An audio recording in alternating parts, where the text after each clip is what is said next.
তুমি কি গরিবের দুঃখ বুঝো না টাকা তুমি কি গরিবের দুঃখ বুঝো না হ্যাঁ দুজনে পাশাপাশি আমরা বসে ডাব খাচ্ছি আমরা খেদাবো মাঝি চারটা একটা নিলে বন্ধু জোসনা ফুরায় রে এমন হলে নিশি করে থাকি কি করে চারটা একটা নিলে বন্ধু জোসনা ফুরায় রে এমন হলে নিশি করে থাকি কি করে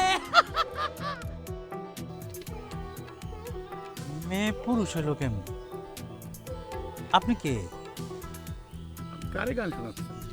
আমি তো একটা কাউকে না আমি একা একা প্র্যাকটিস করতেছিলাম আসলে আমি একজন শিল্পী মানুষ তো ভালো একটা পরিবেশ পাইতেছিলাম না এই জন্য এখানে একটু গাছের নিচে প্র্যাকটিস করতেছিলাম আর কি আসি হ্যাঁ কিছু মনে করবেন না সরি Hey you আমি সি ইউ জেএমডি জানো তুমি হে দুজনে ডাব কাছি মিলে আমরা পাশাপাশি খেদাবো আমরা মাঝি এই ভাই দাঁড়ান মিয়া কি বেসুরা গলায় গান গাইতেছেন আর আপনি এই এলাকায় কই থেকে আইলেন আপনি তো এই এলাকায় আগে কখনো দেখি নাই ভাই এখান থেকে 1 মাইল দূরে গিয়া গান গান ঠিক আছে যেখানে পশু পাখি মানুষ কিচ্ছু নাই আর আপনার এই বেসুরা গলার আওয়াজ যাতে আমার কানের আশেপাশে না আসে জান তো ভাই জান ভাই আমি একটু শান্তিতে ঘুমাই একজন বাউল শিল্পী হইয়া তুমি একজন রকস্টার শিল্পীর মন বুঝলা না ঠিক আছে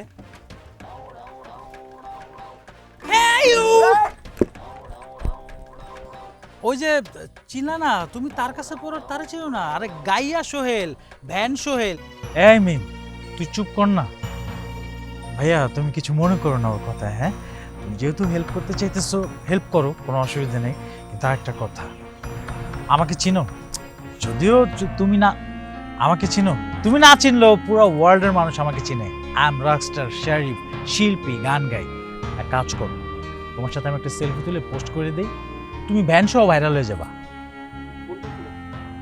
ফোন কো এমনি একটা তুলে দেখা যায় রেডি না যাই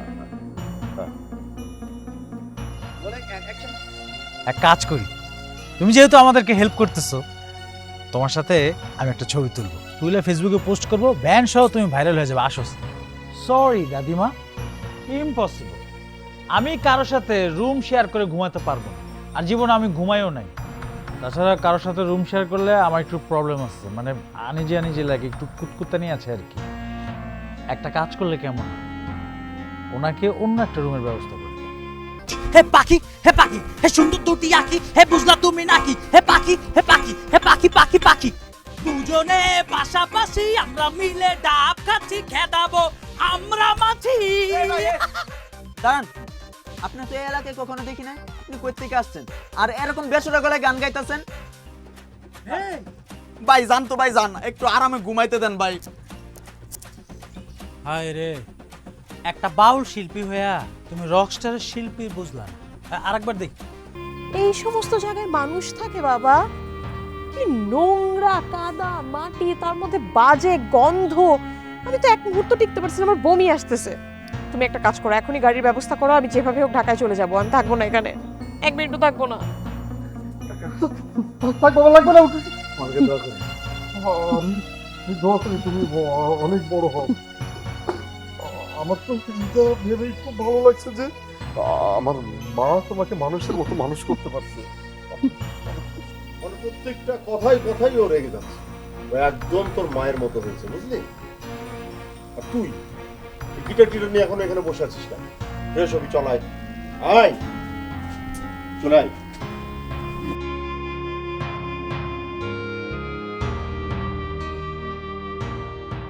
মা আপনি যদি সহজ স্বাভাবিকভাবে আমাদের সম্পত্তিটা ভাগ বাটোয়ারা করে না দেন তাহলে কিন্তু অন্য পথ বাঁচতে আমি বাধ্য হব তুই কি আমারে হুমকি দিতাছস হ্যাঁ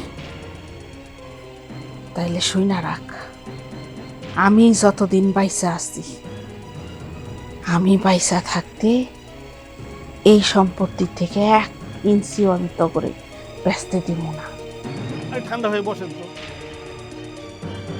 চেয়ারম্যান সাহেব আমি আমার ন্যায্য সম্পত্তির বিচার চাই, না ন্যায্য সম্পত্তির ভাগ চাই।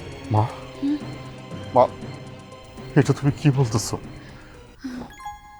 এটা তাহলে আমাদের ওই ছোট্ট সোহেল, মাশাআল্লাহ কত বড় হয়ে গেছে। দেখো মা, আমার রক্ত আমাকে রাস্তার মধ্যে সাহায্য করতে চাইলো, অথচ আমি ওকে চিনতে পারিনি, মা। তোর রক্ত তোরে সাহায্য করতে চাইছে মানে বুঝলাম না তো। মা আসলে হয়েছে কি জানো, আমরা ওই আসার সময় রাস্তার মধ্যে হঠাৎ করে আমাদের গাড়িটা নষ্ট হয়ে যায়, তারপরে আসার মতো কোনো গাড়িও খুঁজে পাচ্ছিলাম না। তখন ওই সোহেল আমার কাছে এসে আমার সালাম দিয়ে বললো যে আমাদের কোনো সাহায্য লাগবে কিনা। অথচ দেখো মা, আমি সোহেলকে তখন চিনতে পারিনি। সেটা আর বলতে রে, আমারও তো আর এক মুহূর্ত এখানে থাকতে ইচ্ছে করে না, কিন্তু কি করব, তোদের জন্য, শুধু তোদের জন্য আমি এই জায়গায় পড়ে আছি।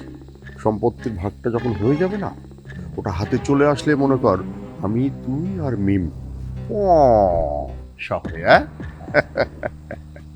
আচ্ছা ঠিক আছে, চল এখন ওদিকে যাই, তোর দাদির কাজ শেষ হলে বাকি আলাপটা সারতে হবে। চল। দেখা দেখির কিছু নাই, বুঝছেন? এখানে দেখার কিছু নাই, এইটা হইলো আমার ন্যায্য হক, বুঝেন নাই?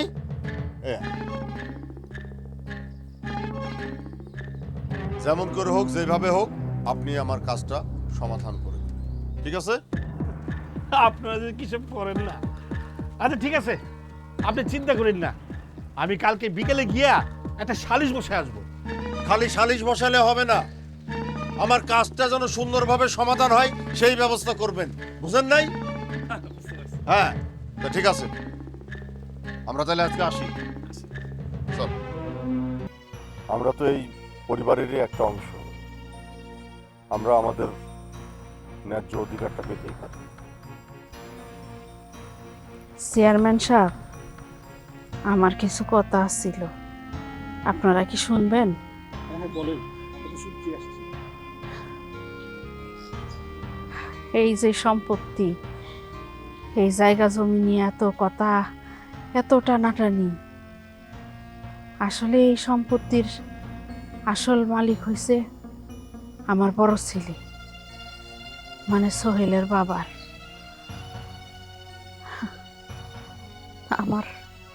আমার ছেলে, সে অনেক কষ্ট কইরা, অনেক পরিশ্রম কইরা এই জায়গা সম্পত্তি, এই বাড়ি, এগুলো সব কিছু করছে। তখন কেউ তার পাশে আসিল না, কেউ কোনোদিন খোঁজ দিতেও আসে নাই। আর আজকে সবাই এত বছর পর সম্পত্তির ভাগ চাইতে চলে আসছে।